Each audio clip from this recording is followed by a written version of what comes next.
Assalamualaikum warahmatullahi wabarakatuh. Selamat pagi, salam sejahtera untuk kita semua.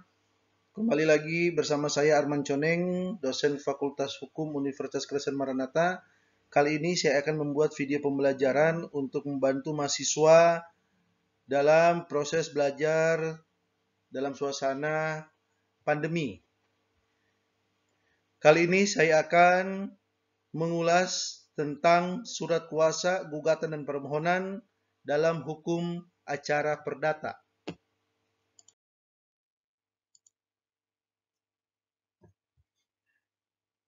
Ketika seseorang mendapatkan permasalahan hukum, khususnya dalam hal ini permasalahan perdata, ada dua pilihan yang ada dalam dirinya. Yang pertama, maju sendiri mengurus permasalahan itu ke pengadilan. Kedua, dia memberikan kuasa kepada orang lain, baik kepada advokat sebagai orang yang punya kemampuan khusus untuk melakukan beracara di pengadilan, atau kepada pihak lain yang dipercaya untuk mewakilkan dirinya dalam mengurus perkara di pengadilan. Ketika orang itu memberikan kuasa kepada orang lain, maka syarat utamanya adalah adanya surat kuasa dari orang itu kepada orang yang dipercaya untuk mewakilkan dirinya untuk menyelesaikan permasalahan ini di pengadilan. Itulah yang disebut dengan surat kuasa khusus. Apa maksudnya surat kuasa khusus? Surat kuasa khusus adalah surat kuasa yang berisi pemberian kewenangan kepada orang lain untuk melakukan sesuatu perbuatan yang sangat tegas dirumuskan dalam surat kuasa tersebut.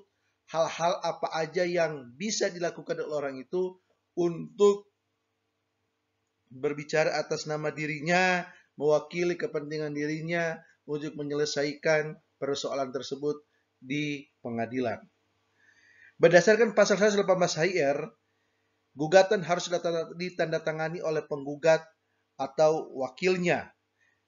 Tadi saya sudah jelasin, ketika dia mengambil kesimpulan untuk maju sendiri, maka dia mengajukan gugatan, dia menandatangani sendiri isi gugatan tersebut. Tetapi ketika dia mempercayakan kepada orang lain atau mengkuasakan kepada orang lain, maka setelah dibuat surat kuasa, maka yang menandatangani pengajuan gugatan itu bukan lagi prinsipal, tetapi orang yang diberikan kuasa untuk menyelesaikan permasalahan ini di pengadilan. Menurut pasal 123 HR, pihak-pihak yang berperkara dapat menguasakan perkaranya kepada orang lain melalui surat kuasa khusus. Apabila surat kuasa khusus ditandatangani oleh si penerima kuasa, maka tanggal surat kuasa harus lebih dulu dari tanggal surat gugatan. Ini jelas, logikanya seperti ini. Saya memberikan kuasa kepada Mr. X untuk mewakili kepentingan saya bersidang atau menyelesaikan perkara di pengadilan.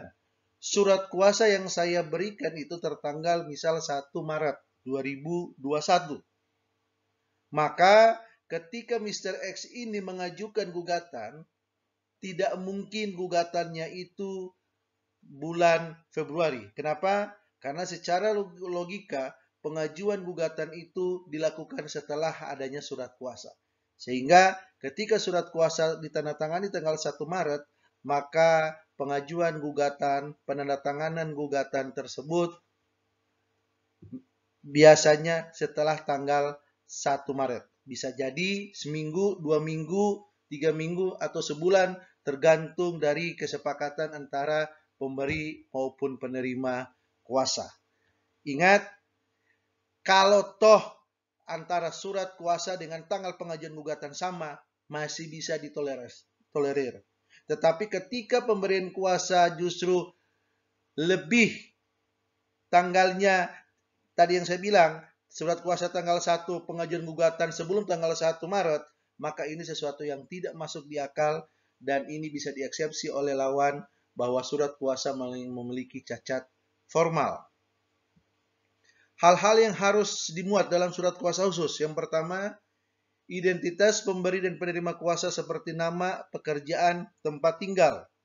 Dalam surat kuasa kita bisa melihat siapa yang memberikan kuasa dan siapa yang menerima kuasa. Kemudian di mana domisili hukumnya? Biasanya pemberi kuasa akan mengambil domisili hukum di tempat penerima kuasa berada.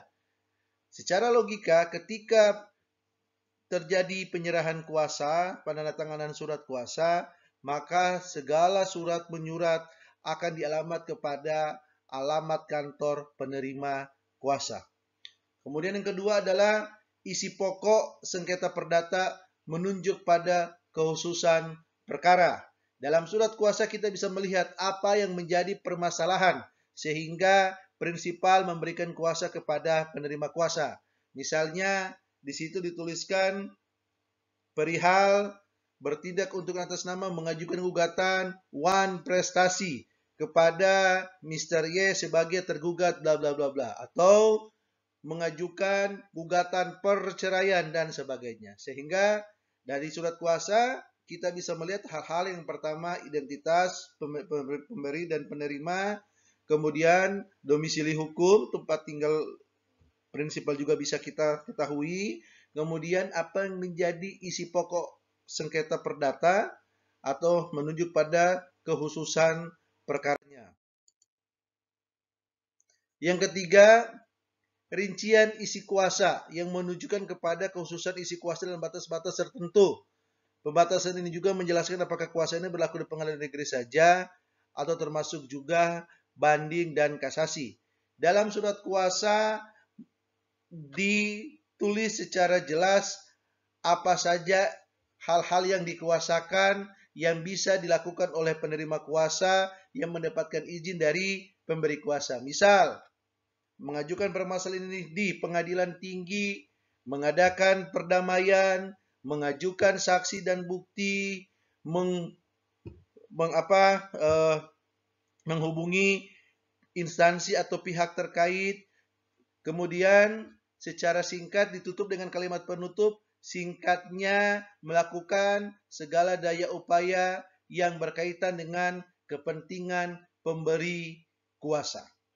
Nah, terkait dengan apakah surat kuasa ini berlaku dalam setiap jenjang pengadilan, ini juga yang harus diperjelas bahwa dalam surat kuasa ini apakah khusus hanya di tingkat satu pengadilan saja, misal pengadilan negeri, atau berlaku sampai tingkat kasasi. Secara praktek, ada surat kuasa yang dibuat per tingkat, per jenjang, yaitu pengadilan negeri buat surat kuasa sendiri, kemudian apabila perkara naik ke pengadilan tinggi, dibuat lagi surat kuasa, kemudian di Mahkamah Agung dibuat lagi surat kuasa, tapi ada prinsipal atau penerima kuasa bersepakat untuk cukup membuat satu surat kuasa di mana di dalamnya itu sudah tertulis bahwa surat kuasa ini berlaku untuk setiap jenjang pengadilan, baik pengadilan negeri, pengadilan tinggi, dan Mahkamah Agung. Kalau ditanya mana yang lebih baik, apakah dilakukan surat kuasa untuk setiap jenjang atau cukup satu surat kuasa untuk meliputi setiap jenjang pengadilan? Kalau saya ditanya seperti itu, bagi saya dua-duanya ada plus minus. Kita bicara positifnya dulu, plusnya dulu. Untuk satu surat kuasa yang berlaku untuk semua jenjang pengadilan,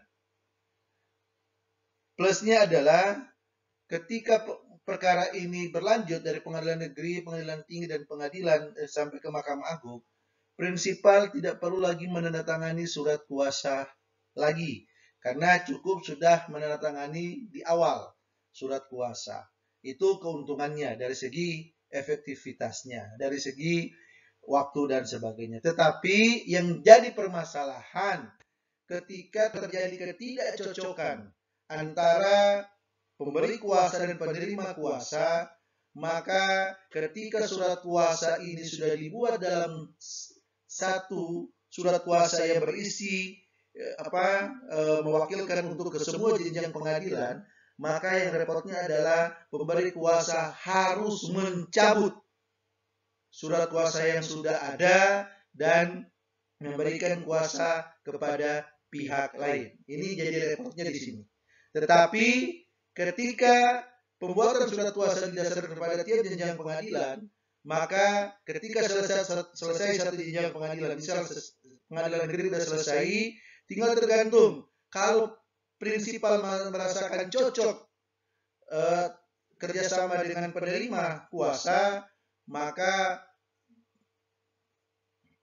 pemberi kuasa melanjutkan memberikan kuasa lagi kepada penerima kuasa untuk jenjang pengadilan tinggi. Tetapi kalau tidak cocok, prinsipal tidak perlu mencabut, karena memang dari awal surat kuasa ini dibatasi cukup sampai di pengadilan negeri saja. Sehingga ketika pengadilan tinggi, perkara masuk pengadilan tinggi, pemberi kuasa bisa melanjutkan ke penerima kuasa yang awal atau memilih penerima kuasa yang baru tanpa ada beban untuk mencabut kuasa sebelumnya. Jadi sekali lagi, dua-duanya plus minusnya ada, tinggal tergantung mana yang sesuai dengan kepentingan prinsipal dan penerima kuasa. Kemudian yang terakhir, memuat hak substitusi. Biasanya dalam surat kuasa ditulis surat kuasa ini juga memiliki hak substitusi. Apa dimaksud dengan hak substitusi? Ketika pemberi kuasa memberikan kuasa kepada penerima kuasa, maka dalam perjalanannya dikhawatirkan penerima kuasa berhalangan untuk mewakili pemberi kuasa, maka penerima kuasa dengan alasan hak substitusi ini bisa melimpahkan kewenangan yang dimilikinya kepada orang lain untuk sebentar waktu karena alasannya yang masuk di akal. Oleh karena itu, setiap surat kuasa biasanya atau kalau prakteknya kami selalu mencantumkan hak substitusi untuk mengantisipasi ketika suatu saat kami sebagai penerima kuasa berhalangan, entah mungkin karena sakit atau punya kesibukan atau sidang lain di tempat yang bersama, di tempat berbeda dengan waktu yang bersamaan, sehingga agar bisa melaksanakan kewajiban ini secara bersamaan, maka kami mensubstitusikan kewenangan yang ada dari dalam diri kami kepada rekan kami berdasarkan alasan atau berdasarkan hak substitusi.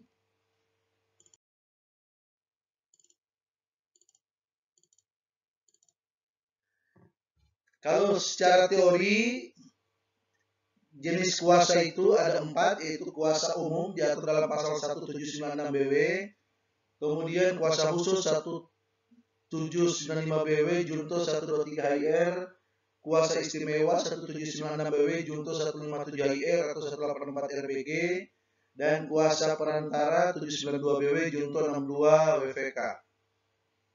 Tetapi yang umumnya yang sekarang kita pakai adalah surat kuasa khusus berdasarkan pasal 1795 BW junto pasal 123 HIR.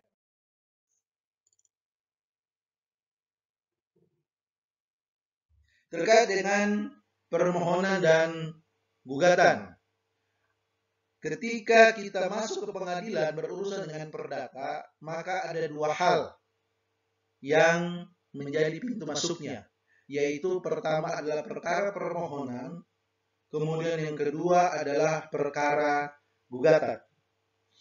Ada perbedaan secara prinsip antara permohonan dengan gugatan. Kalau permohonan sifat perkaranya ringan, tidak ada sengketa, pihaknya hanya satu yaitu pemohon, hakimnya bertindak sebagai pegawai administrasi, serta sifat putusannya adalah deklaratoir. Sedangkan kalau perkara gugatan, sifatnya mengandung sengketa. Dalam hal ini ada lawan, yaitu ada penggugat dan ada tergugat. Bahkan dalam satu perkara gugatan, bisa gugatannya atau pihaknya bisa lebih dari 2 pihak. di mana tergugatnya ada tergugat 1, tergugat 2, tergugat 3, dan seterusnya. Bahkan ada pihak yang disebut dengan turut tergugat yang saya sudah bahas di pembahasan sebelumnya.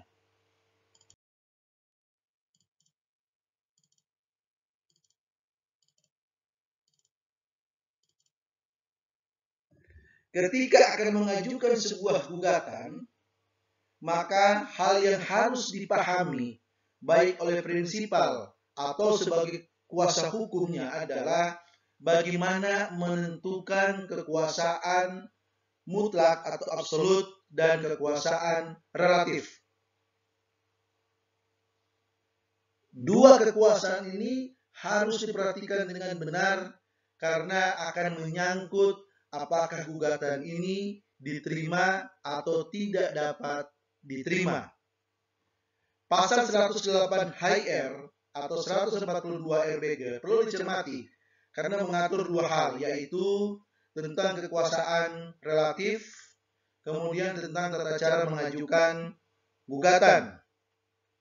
Sedangkan kalau terkait dengan kekuasaan mutlak, pembagian kekuasaan mengadili dilihat dari macam pengadilan. Hal ini terkait dengan pasal 10 Undang-Undang Nomor 14 tahun 1970. Jadi kalau dimaksud dengan kekuasaan mutlak atau kekuasaan absolut, yang menjadi pertanyaan adalah lembaga peradilan manakah yang berhak mengadili perkara ini? Apakah perdata? Apakah pidana? Apakah PT UN? Apakah agama? Apakah militer? Contoh kasus, ketika ada perkara pengajuan perceraian yang beragama Islam atau Muslim, maka sebelum kita mengajukan gugatan, kita harus tentukan dulu kompetensi absolutnya adalah apa. Karena yang mau bercerai ini adalah sesama Muslim, maka kompetensi absolut berada di pengadilan agama. Pak, kalau kita ajukan perceraian untuk sesama Muslim di pengadilan negeri atau secara perdata, bagaimana akibat hukumnya? Maka pengadilan akan menyatakan dirinya tidak berhak untuk mengadili, sehingga gugatannya tidak dapat diterima atau NO. Ketika ada pengajuan gugatan, di mana dalam gugatan perceraian itu adalah non-Muslim, misal Kristen dengan Kristen bercerai atau Kristen dengan Buddha mau bercerai, maka kompetensi absolutnya berada di pengadilan negeri. Ketika masalah ini diajukan ke pengadilan agama, maka pengadilan agama akan menyatakan dirinya tidak berwenang untuk mengadili perceraian bagi non-Muslim karena kompetensi absolut pengadilan agama khusus bagi masyarakat yang beragama Islam. Jadi sekali lagi, agar gugatan kita tidak dinyatakan NO, maka yang pertama kita harus perhatikan, kita harus tentukan dulu di mana kompetensi absolutnya. Setelah kita menentukan kompetensi absolut, maka kita akan menentukan di mana kompetensi relatifnya atau pengadilan negeri mana yang berhak mengadili. Di sini sangat erat kaitannya dengan pasal 118 HR dengan asas utamanya adalah actor sequitur forum rei. Artinya gugatan diajukan di tempat tinggal tergugat. Jadi ketika perkara perceraian, misal bagi yang non-Muslim, penggugat tinggal di Bandung, kemudian tergugatnya tinggal di Jakarta Selatan, maka kompetensi absolutnya adalah di pengadilan negeri, sedangkan kompetensi relatifnya adalah pengadilan negeri Jakarta Selatan. Kenapa? Karena pengadilan negeri Jakarta Selatan adalah wilayah hukum tempat tinggal tergugat. Itulah yang disebut dengan kekuasaan relatif. Pasal 118 HR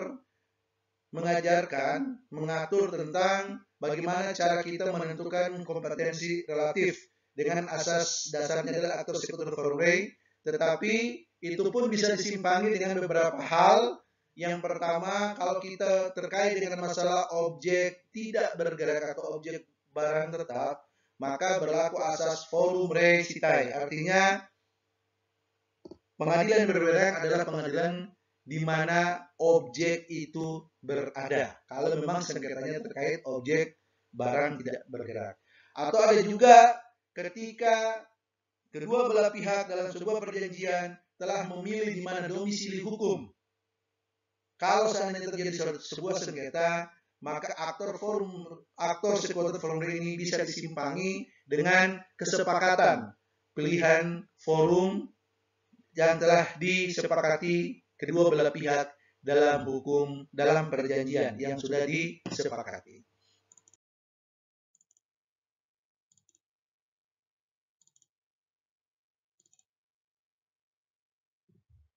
Ini penjelasan tentang kekuasaan relatif yang tadi saya sudah jelaskan. Pembagian kekuasaan pengadilan antara pengadilan yang sejenis, misal pengadilan negeri yang mana di antara pengadilan sejenis berhak mengadili, yaitu terkait dengan pengadilan kekuasaan relatif. Dalam kompetensi relatif dikenal asas aktor sekutor forum rei, artinya gugatan harus diajukan pada pengadilan di mana tergugat bertempat tinggal. Dalam hukum acara harus dibedakan antara tempat tinggal dengan tempat kediaman. Pengecualian terhadap asas ini diatur dalam HIR dan di luar HIR. Nah, ini tadi sudah jelasin pengecualian aktor sekutor forum rei itu tadi, misal tentang menyangkut objek sengketa barang tetap atau berlaku asas forum rei sitai. Kemudian ada pilihan domisili hukum dalam sebuah perjanjian disepakati oleh para pihak.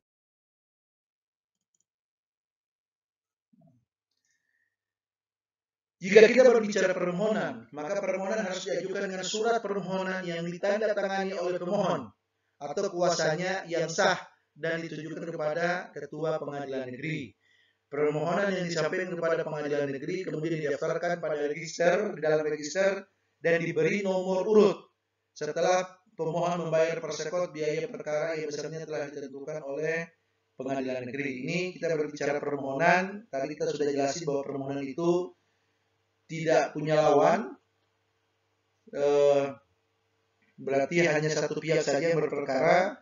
Sifat putusannya adalah deklaratoir, kemudian hakim bersifat administratif saja.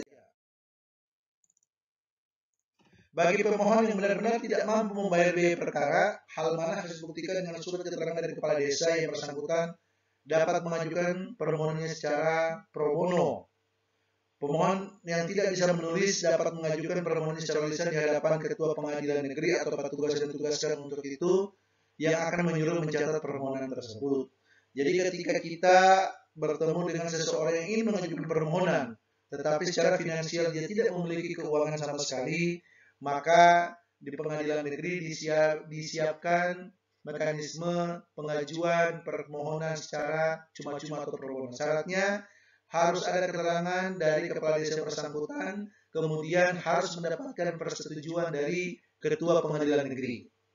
Kemudian apabila orang itu tidak bisa baca tulis, maka cukup orang itu datang ke pengadilan, kemudian ada petugas yang telah ditunjuk oleh ketua pengadilan untuk melayaninya, dia bercerita secara lisan, nanti petugas itu yang akan membuatnya dalam bentuk tertulis, dan itu akan diajukan dan diperiksa oleh hakim tunggal. Perkara permohonan termasuk perkara yurisdiksi voluntar. Berdasarkan permohonan yang diajukan itu, hakim memberikan sebuah penetapan.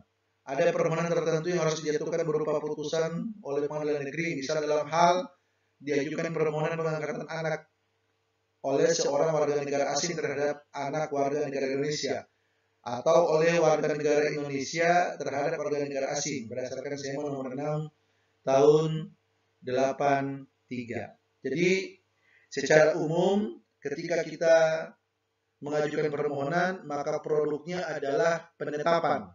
Tetapi berdasarkan SEMO nomor 6 tahun 83 ada juga permohonan menyangkut pengangkatan anak WNA, anak WNI, adopsi, itu walaupun pintu masuknya adalah permohonan, tetapi produknya berupa putusan pengadilan negeri. Contoh permohonan yang dapat diajukan dan ditetapkan oleh pengadilan negeri: permohonan pengangkatan wali bagi anak yang belum dewasa, permohonan pengangkatan pengampu bagi orang dewasa yang kurang ingatannya, permohonan dispensasi nikah bagi pria yang belum mencapai umur 19 tahun dan bagi wanita yang belum mencapai umur 16 tahun, permohonan izin nikah bagi calon mempelai yang belum berumur 21 tahun, terus kemudian pembatalan perkawinan. Nah, itu contoh-contoh permohonan yang bisa diajukan ke pengadilan.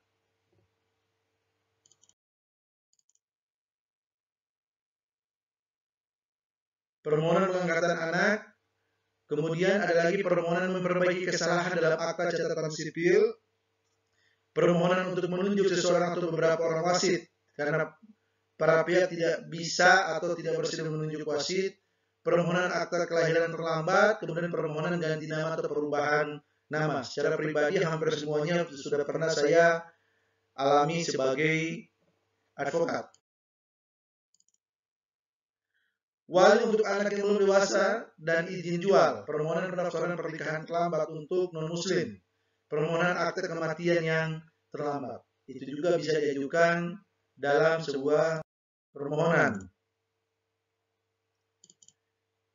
Tidak dibenarkan dalam perkara perdata permohonan. Yang pertama, permohonan untuk menetapkan bahwa sebidang tanah adalah milik pemohon. Nah, ini jenis permohonan yang tidak bisa dikabulkan oleh pengadilan, yaitu permohonan untuk menetapkan bahwa sebidang tanah adalah milik pemohon. Kenapa? Alasannya apa?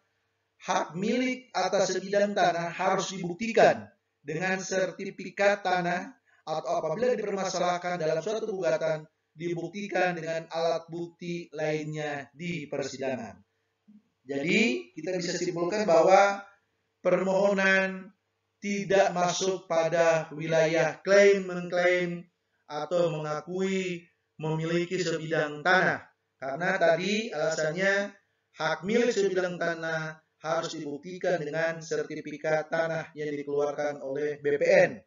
Atau apabila terjadi permasalahan hukum dalam satu gugatan harus dibuktikan dengan alat bukti lainnya. Sehingga yang bisa menetapkan bahwa seseorang memiliki suatu bidang tanah pertama adalah berdasarkan bukti kepemilikan berupa sertifikat tanah SHM yang dikeluarkan oleh BPN, dan yang kedua berdasarkan putusan pengadilan yang sudah berkekuatan hukum tetap, di mana dalam putusan itu ada pemeriksaan penggugat dengan tergugat, ada proses jawab jinayat.